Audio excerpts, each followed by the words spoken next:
ओम श्री परमात्मा नमः।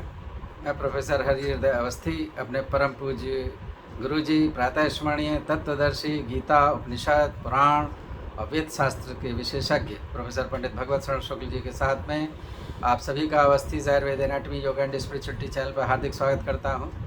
हम लोग सांख्य शास्त्र की सांख्य कारिका के 11वीं कारिका का अर्थ गुरु जी से समझ रहे हैं, जिसमें व्यक्त और अव्यक्त का साम्य और पुरुष से वैषम्य की चर्चा है। तो उसको समझने के लिए हम लोग चलते हैं गुरु जी की ओर। नमोस्तरंताय सहस्रमूर्तये सहस्रपादाक्षि शिरोरुबाहवे सहस्रनाम्ने पुरुषाय शाश्वते सहस्रकोटियुगधारिणे नमः। कृष्णाय वासुदेवाय हरये परमात्मने प्रणतक्लेशनाशाय गोविंदाय नमो नमः। इस चैनल से संबद्ध सभी विद्वद्गण, सभी जिज्ञासु छात्रवृंद, हृदय सज्जनवृंद एवं इस चैनल के संस्थापक तथा प्रबंधक आचार्य हरि हृदय अवस्थी जी, आप सभी का इस सांख्य शास्त्र के विचार परंपरा में स्वागत है।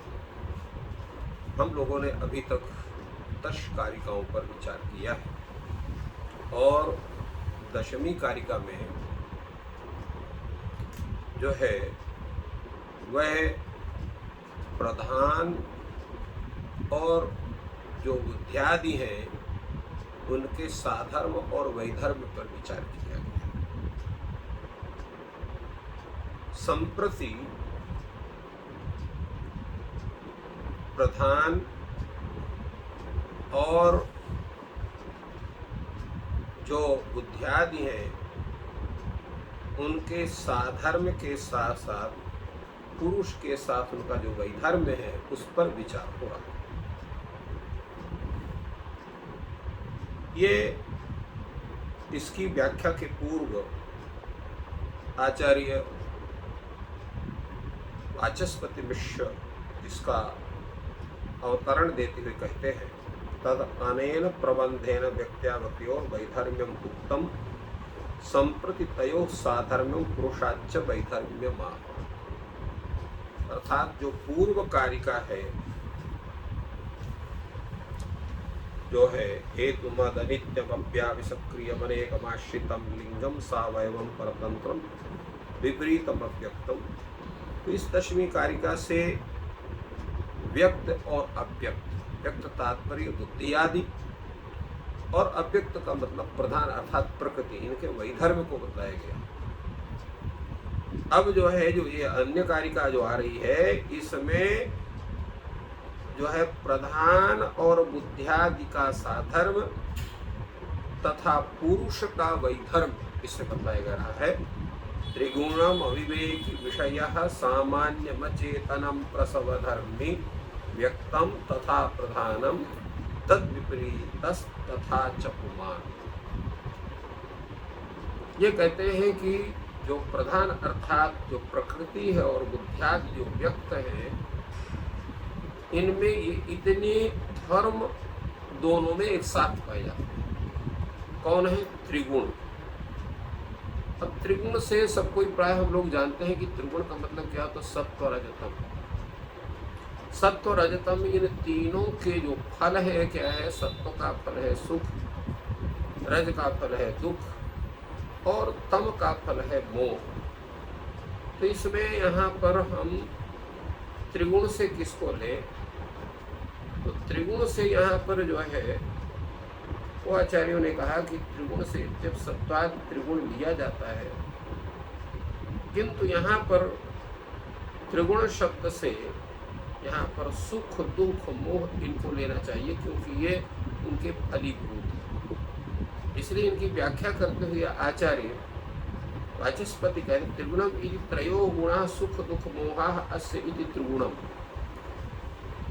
उन सत्व रजतम के जो उनके फल स्वरूप गुण है वो है सुख दुख और मोह, क्योंकि सत्व से सुख की प्राप्ति होती है और जो रजह है उससे दुख की प्राप्ति होती है और जो तम है उससे मोह की प्राप्ति है। तो इस कारण से यहाँ पर आचार्य वाचस्पति ने त्रयो गुणा से सुख दुख मोह असी त्रिगुण ये कहा, और उनका अर्थ नहीं दिया, वहां पर सत्व रजतम का ग्रहण नहीं किया। इसके विषय में विचार करते हुए आचार्य जो है इनकी व्याख्या कई तरह से करते हैं। कुछ आचार्य कहते हैं कि शास्त्र में सुखादि धर्मक माने सुख धर्मक सत्व, दुख धर्मक जो है रजः और मोह धर्मक तम है, इसलिए यहाँ पर सत्वादि ये तीन ही गुण पद से अभिधेय होते हैं। सुखादि जो है ये धर्म जाते हैं, फिर भी धर्म और धर्मी का अभेद मान करके सुखादि धर्म ही यहाँ पर गुण पद से यहाँ स्वीकृत किए गए हैं। यहाँ पर सत्वादि धर्मी को स्वीकार नहीं किया गया। अब यद्यपि इसमें क्या है कि गुण शब्द से सत्वरजतम तीनों का ही ग्रहण होता है, फिर त्रिगुणों से सत्वादि के आधारभूत जो व्यक्त और अव्यक्त है, इनमें जो है तो महदादि जो गुणत्रय व्यापार का व्यापार है, उसमें अव्यक्त जो है उसमें तो ये तीनों गुण सत्व सुख दुख इत्यादि ये तीनों गुण नहीं हो सकते, तो कैसे बनेगा? तो अव्याप्ति होगी।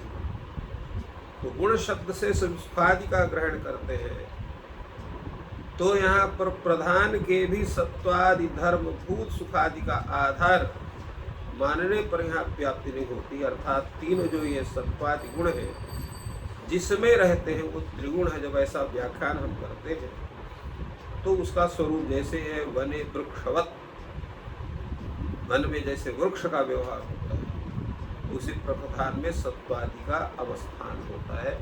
तात्पर्य ये हुआ कि जो त्रिगुण है सत्व रज तम इत्यादि वो हम प्रधान में मानते हैं, अर्थात प्रकृति में मानते हैं, और उसको बुद्ध्यादि में जो है उसके धर्म जो है वो सुखादि को हम मानते हैं। तो इस तरह से यहाँ इन्होंने इस विषय को बताया कि यहाँ पर जो है यद्यपि ये जो है इसमें सुखादि जो है वो उनका स्वरूप प्रधान में नहीं है, फिर भी इसका प्रयोग यहाँ पर किया गया।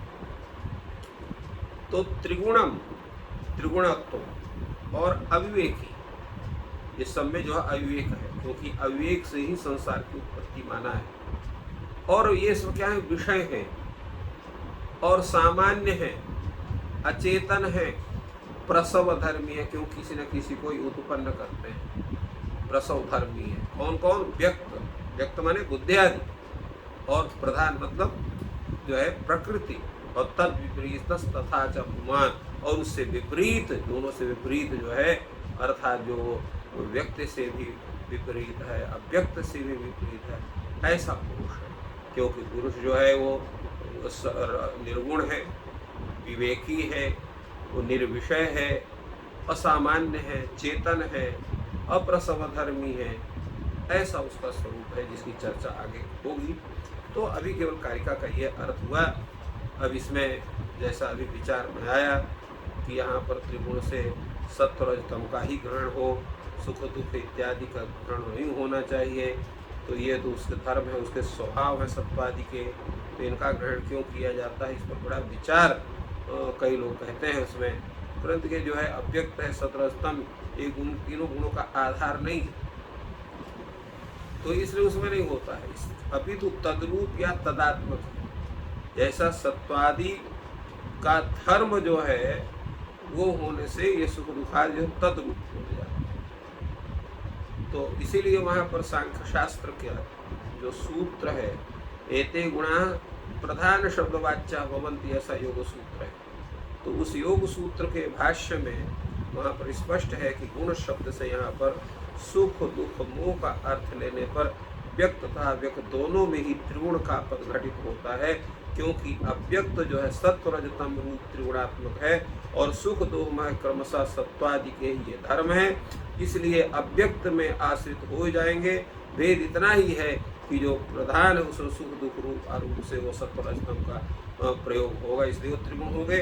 और जो महदादि जो है उसमें जो है वो सत्यात्मक कार्य होने से अर्थात सुख दुख आदि होने से वो त्रिगुणात्मक माने जाते। तात्पर्य ये हुआ कि प्रकृति में त्रिगुण शब्द से सत्व रजतम का ग्रहण होगा और बुद्धियादि में त्रिगुण शब्द से जो है सत्व रजतम का धर्मभूत जो सुख दुख मोह है उनका ग्रहण होगा। तो इस प्रकार आचार्यों ने इस पंक्ति का अर्थ किया है। अविवेकी शब्द की व्याख्या करते हुए आचार्यवाची शब्द कहते हैं यथा प्रधानम न स्वतः विविच्यते एवं महदादयोपि न प्रधानात् विविच्यन्ते तदात्मकत्वात्।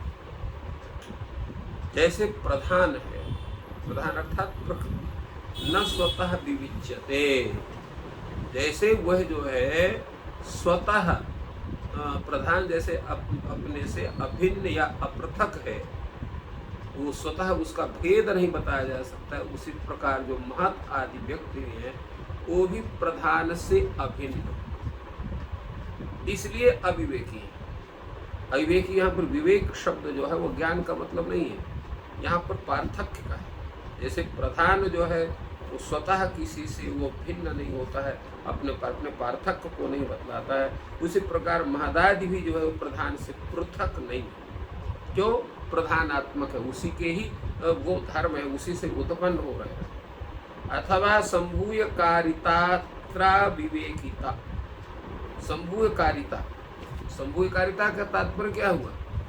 तो संभूय तारिका का संभूय यहाँ पर अविवेकी तात्पर्य है मिलकर कार्य उत्पन्न। संभूय माने मिलकर के संभूय कारिता अर्थात मिलके कार्य करना, ये सभी मिलकर के कार्य कर रहे हैं, यही उनकी जो है अविवेकिता है, माने अपार्थक। नहीं किंचित एकम पर्याप्तम स्वकार्य, खाली बुद्धि अपना कार्य नहीं कर सकती, खाली महत अपना कार्य नहीं कर सकता है, एकादश इंद्रिय कार्य नहीं कर सकते, जो है सब जो सप्त स्मृतियाँ तन्मात्राएं स्वतः अकेले कार्य नहीं कर सकते, अब ये सब मिल के कार्य करते हैं, इसलिए संभूय कारिता है, यही इनका अविवेकित्व है अर्थात अपार्थक।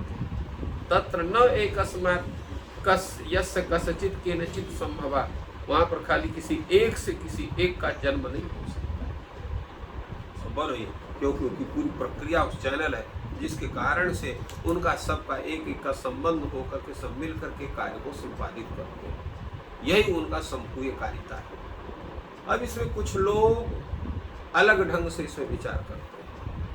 कुछ लोग कहना है ये त्वाहु विज्ञान में हर्ष विषाद मोह शब्दात्यात्मकम न पुनर्रितो अन्य तद्धर्मेति तान प्रत्याह विषय। जो ऐसे विज्ञानवादी बौद्ध हैं उनका कहना है कि विज्ञान ही हर्ष विषाद मोह शब्दात्मक है, विज्ञान ही सुख है, विज्ञान ही दुख है, विज्ञान ही मोह है, और उसको उत्पन्न करने वाले शब्द इत्यादि विषयों का आकार या वो जो है रूप धारण कर लेता है, तद्रूप को धारण करता है। न पुनः इतः अन्य धर्म, कोई इनका अन्य धर्म कोई आना से अलग से आकृति नहीं है जिसको वो तद्रूपे स्वीकार करे, अर्थात सुखादि स्वभाव वाले शब्द आदि इससे भिन्न या पृथक पदार्थ कोई नहीं है, यही उसका तात्पर्य है। तो ऐसे जो लोग इस विषय पर चर्चा करने वाले हैं, विचार करने वाले हैं, उनके लिए दूसरा यहाँ पर जो है साधन बताया गया विषयः। ये विषयः का अर्थ होता है ग्राह्य। विषय का मतलब क्या है? जो ग्राह्य है। विषय का अर्थ है जो ग्राह्य है। तो जो ग्राह्य क्या होगा? तो ग्राह्य जो है वो ग्राह्य और ग्राहक दो स्वरूप होते हैं। ग्राह्य विषय होता है, ग्राहक उसका उपभोग करता है या उसका स्वीकार करने वाला होता है। तो विषय होने के कारण ग्राह्य है और ग्राह्य होने के कारण ही वो विज्ञान से बहिर्भूत अर्थात विज्ञानात्मक नहीं। विषयाग्राह्य विज्ञानात् वही ही दिया हुआ, तो इसीलिए उसको कहा गया है अतएव सामान्यम, इसलिए वो सामान्य है। सामान्य का मतलब क्या है? साधारण, सामान्य रूप से, साधारण रूप से। कैसे साधारण है? तो घटादिवत अनेक पुरुष गृहीतम इत्यर्था। वह जो है ये जो प्रकृति आदि है घटादि की तरह अनेक पुरुषों से गृहीत होने के कारण ये जो है ग्राह्य है, क्योंकि प्रकृति भी प्रत्येक की भिन्न है और बाकी जो इतनी कुछ प्रक्रिया है जो है अंतःकरण के अंतर्गत वो सबकी भिन्न भिन्न है, क्योंकि पुरुष भिन्न है तद्रूप में प्रकृति आदि सब भिन्न। तो पुरुषैर गृहीतम घटाधिवत अनेक ही पुरुषै गृहीतम, इसलिए वो ग्राह्य है। विज्ञानाकारत्वे तु असाधारण्यात् विज्ञानानां वृत्तिरूपाणां तेपि असाधारण। अगर ये कहोगे जैसे अभी आपने कहा कि हर्ष मोह हर्ष विषाद मोह शब्दात्मक है, ये इसका जो है कोई अलग नहीं है, विज्ञान ही तद्रूप में शब्द को रूप को धारण करता है। तो अगर विज्ञानाकारत्व इसका होगा तब ये तो असाधारण कहा जाएगा। तो असाधारणत विज्ञानानां वृत्ति रूपाणाम ते असाधारण से, ये जो है असाधारणों से विज्ञान वृत्ति रूप विज्ञान से ये भी असाधारण माने जाएंगे, साधारण नहीं माने जाएंगे। क्योंकि विज्ञानम यथा परेण न गृह्यते पर बुद्धे अप्रत्यक्षत्वात् इति प्रायः, वैसे जो विज्ञान है उसी दूसरे के द्वारा गृहीत नहीं होता है, क्योंकि पर बुद्धि के लिए अप्रत्यक्ष होता है, इसलिए दूसरे के द्वारा, इसलिए वो फिर साधारण नहीं रहेगा। तो ये जो मादादि है और जो प्रकृति है ये साधारण है, विषय है, इसलिए ये और सामान्य है। सामान्य होने के कारण अर्थात सब सामान्य अर्थात साधारण से घटाधिवत अनेक लोगों से गृहीत है, इसीलिए वो ग्राह्य होने से वो विषय बनते हैं। और ये विज्ञान इसलिए उनको नहीं माने क्योंकि विज्ञान किसी दूसरे के द्वारा ग्रहण नहीं किया जा सकता है, क्योंकि दूसरे बुद्धि से वो प्रत्यक्ष नहीं है। तथा च नर्तकी भूर्लता भंगे एकस्मिन् बहुनाम प्रतिसंधानम, जैसे नर्तकी जो है जब नृत्य करती है और अपने भौहों को नचाती है तो उसके नचाने से तो एकस्मिन् भ्रूलता भंगे, एक ही भ्रूलता से भंग होने पर बहुनाम प्रतिसंधानम युक्तम, तो उसके एक कटाक्ष होने पर ऐसा नहीं है कि सभी को उसकी प्रतीति नहीं होनी चाहिए, अर्थात सबको एक साथ प्रतीति होती है। अन्यथा तन न स्यादि की बात, अगर ऐसा नहीं है तो सभी को उसकी प्रतीति नहीं होना चाहिए। सभी प्रतीति होती इसका मतलब है सभी का उसका प्रतिसंधान से युक्त होते हैं। तो इस तरह से इन्होंने तीन स्वरूपों को, तीन धर्मों का विवेचन किया। त्रिगुणम अविवेक विषय, चार का त्रिगुणम अविवेक विषय और सामान्यों का। तो इस तरह से इनका विवेचन आचार्य वाचस्पति ने किया और जो अन्य अचेतनादि हैं इनका विवेचन इसके पश्चात संपन्न होगा। तो इस प्रकार बहुत ही गूढ़ शब्दों का अर्थ गुरु जी बता रहे हैं, जिसको हम लोग को बहुत ध्यान से सुनना और समझना है, और इसको समझने की शक्ति ईश्वर आपको प्रदान करें। आपका दिन शुभ हो। धन्यवाद।